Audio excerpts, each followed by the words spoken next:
Picnic அல்லது travel பண்ணும்போது நம்ம எடுத்துகிட்டு போகிற டொமேட்டோ தொக்கு சப்பாத்திக்கு ஒரு பர்ஃபெக்டான சைட் டிஷ். அதை தான் இன்றைக்கி எப்படி பண்ணுறதுன்னு பார்க்க போகிறோம். முதல்ல வெஜிடபிள்ஸை கட் பண்ணி ரெடி பண்ணி எடுத்து வச்சிடலாம்.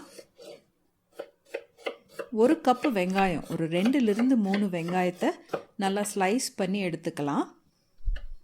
நல்லா பழுத்த தக்காளி 1-2 கட் பண்ணி அதையும் எடுத்து வச்சுக்கலாம். நம்ம இந்த டிஷ்ஷுக்கு மிளகா பொடியும் சேர்த்த போகிறோம். சும்மா வாசனைக்கு 2 பச்சை மிளகாயை கட் பண்ணி ரெடி பண்ணி எடுத்து வச்சுக்கலாம். ஃபைனலாக கொஞ்சம் கொத்தமல்லி தலையும் கட் பண்ணிக்கலாம். இப்போ ஒரு பேனில் 1/4 கப் நல்லெண்ணெய் சேர்த்திக்கலாம். எண்ணெய் தாராளமாக ஊற்றணும். அப்போ தான் தொக்கு 2 நாளைக்கு வச்சு சாப்பிட்டாலும் கெடாமல் நல்லா இருக்கும். எண்ணெயில் கொஞ்சம் கடுகு போட்டுடலாம். கடுகு லைட்டாக பொரியட்டும். கொஞ்சமாக சீரகம் சேர்த்திடலாம். கருவேப்பிலை கொஞ்சம் சேர்த்திக்கோங்க.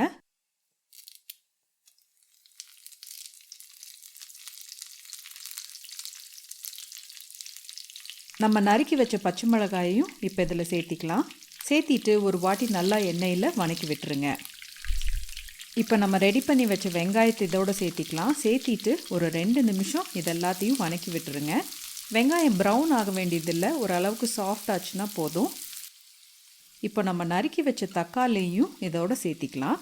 இந்த ரெசிபிக்கு நாட்டு தக்காளி, பெங்களூர் தக்காளி எது வேணால் சேர்த்துலாம், நல்லா தான் இருக்கும். நாட்டு தக்காளி சேர்த்துனீங்க அப்படின்னா புளிப்பு கொஞ்சம் உங்களுக்கு தூக்கலாக இருக்கும். பெங்களூர் தக்காளி அதுவும் ஒரு டேஸ்ட்டாக நல்லா தான் இருக்கும். ஒரு ஸ்பூன் உப்பு போட்டுடலாம்.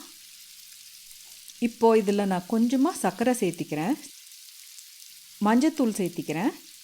காரத்துக்கு மிளகாத்தூள் போட்டுக்கிறேன்.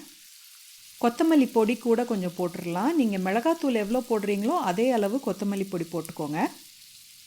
போட்டுட்டு எல்லாத்தையும் ஒரு வாட்டி நல்லா கலந்து விட்டுருங்க. நான் 2 ஸ்பூன் மிளகாத்தூள் இன்றைக்கி சேர்த்திருக்கேன். காரம் எவ்வளோ வேணுமோ அதுக்கு தகுந்த மாதிரி நீங்கள் அட்ஜஸ்ட் பண்ணி போட்டுக்கோங்க.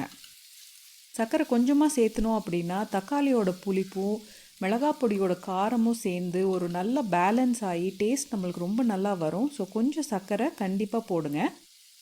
இப்போது கேஸோட ஃப்ளேமை கம்மி பண்ணிவிட்டு ஒரு மூடி போட்டு ஒரு 10 நிமிஷம் இதை வேக விடலாம். தக்காளி நல்லா மசிஞ்சு சாஃப்டாக வெந்துடணும். இப்போ பார்த்தீங்கன்னா தக்காளி நல்லா வெந்துருச்சு.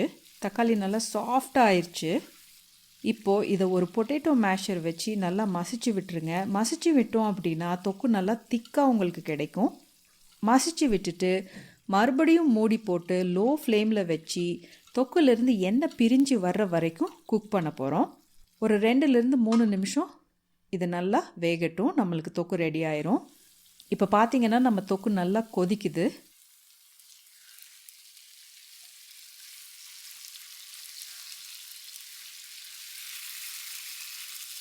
இதில் கொஞ்சமாக கொத்தமல்லி சேர்த்திக்கலாம்.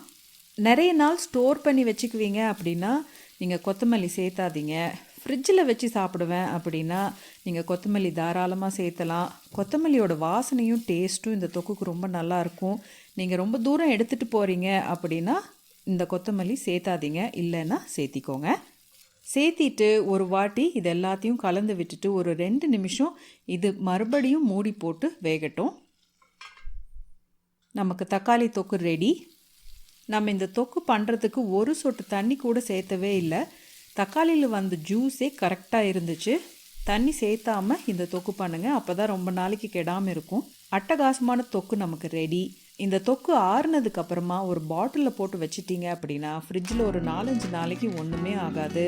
இட்லி, சப்பாத்தி, தோசை எல்லாத்துக்குமே இந்த தொக்கு ரொம்ப நல்லாயிருக்கும். இந்த ரெசிபி ட்ரை பண்ணி பாருங்கள். பிடிச்சிருந்துச்சுன்னா கமெண்ட்டில் எனக்கு சொல்லுங்கள். மறக்காமல் சப்ஸ்கிரைப் பட்டனை அமுக்கி விட்டுருங்க. தேங்க்யூ ஃபார் வாட்சிங்.